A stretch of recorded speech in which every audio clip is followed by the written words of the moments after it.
Como se lo adelantaba, pues tenemos la oportunidad de conversar en este momento con el director ejecutivo de Grupo Lister, el químico Sergio Salazar Lozano. Amigo de este espacio informativo, quien saludo con mucho agrado esta mañana. Químico, muy buen día. Buenos días, Paco. Al contrario, gracias por estar con nosotros, Químico. Y bueno, compartiendo con el auditorio, estábamos platicando hace un instante que hoy vamos a dialogar, o bueno, el Químico va a platicar con nosotros acerca de las pruebas PCR que ayudan o que son un instrumento para la detección de algunas enfermedades de carácter sexual. Pero antes de entrar a ese tema, Químico, me gustaría preguntarle, pues, ¿qué es una prueba PCR o cómo se hace una prueba PCR? Exacto, Paco. Mira, fíjate que es una buena pregunta porque la verdad es que hemos hablado muchísimo de las PCR y jamás, creo, en la tele hemos explicado pues de qué se trata, ¿verdad? Una PCR.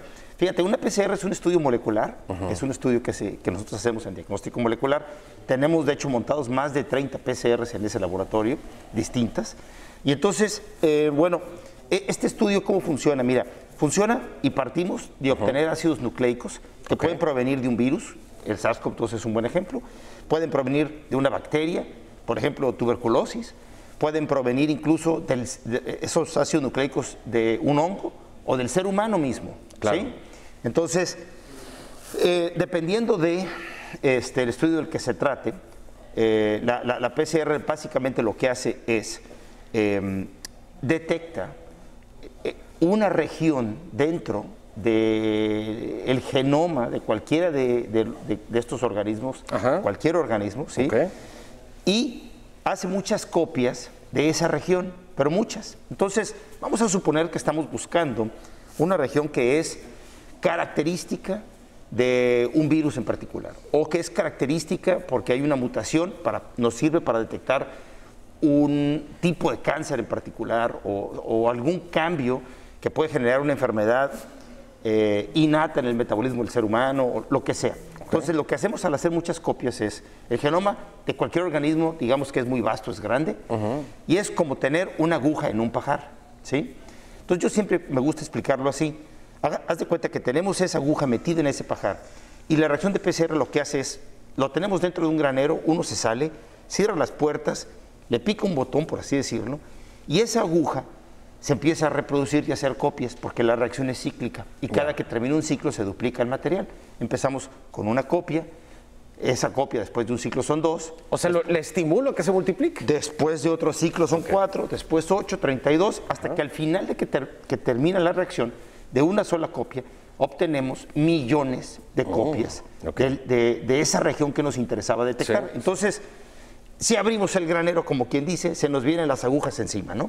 Entonces, si hay algo presente, por eso es altamente sensible, porque si hay presencia de algún virus, bacteria o lo que sea, segurito la PCR lo encuentra, casi, ¿no? Porque, perdón la expresión, bajo el amparo de la ignorancia que nos cubre a muchos, me incluyo, pues surgía la duda, a ver si el método para extraer la prueba de antígeno es el mismo que para extraer la prueba de PCR, pues cuál es la diferencia, ¿no? Pero ahora, bajo esta explicación, uno puede entender la precisión. Exacto, primero extraemos los ácidos nucleicos, después hacemos la PCR y hacemos la detección. Las PCR las hacemos en tiempo real porque conforme cada ciclo termina, nosotros estamos midiendo una señal que se emite que es directamente proporcional a la concentración que estamos encontrando.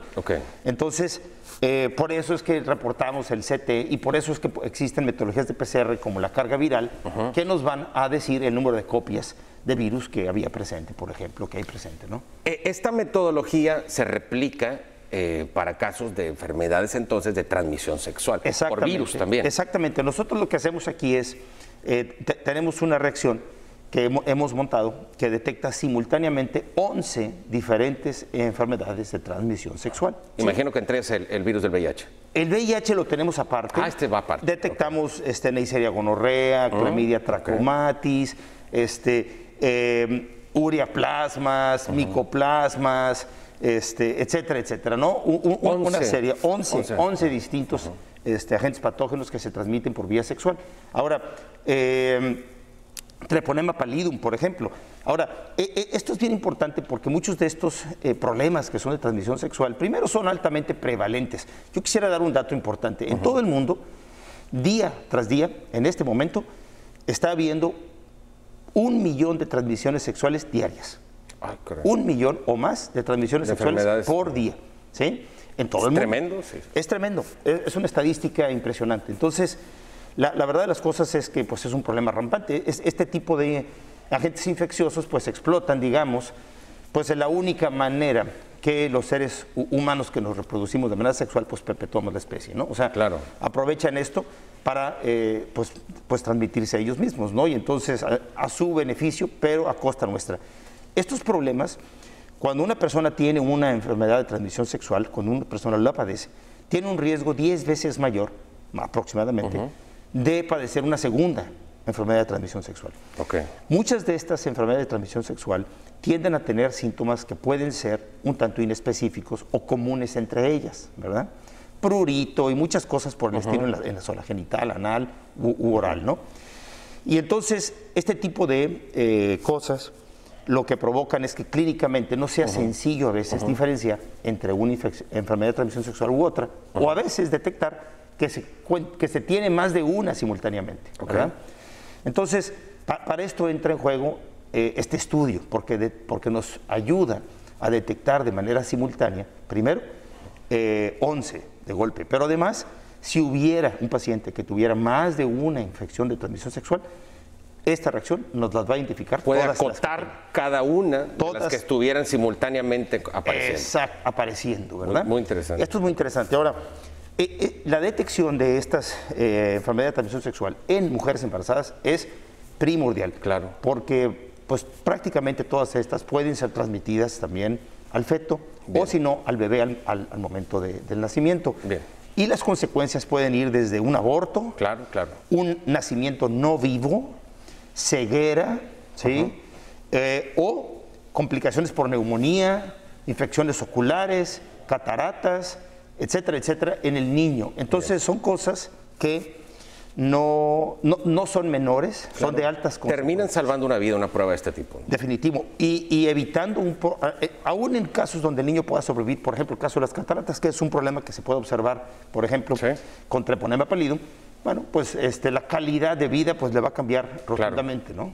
Químico, el tiempo se nos ha agotado, el tema está por demás interesante, creo que lo debemos de continuar. Le agradecemos muchísimo que nos haya acompañado como siempre. No, por favor, Paco, al contrario, gracias a ustedes. Gracias por estar con nosotros, el químico Sergio Salazar Lozano, director ejecutivo de Grupo Lister.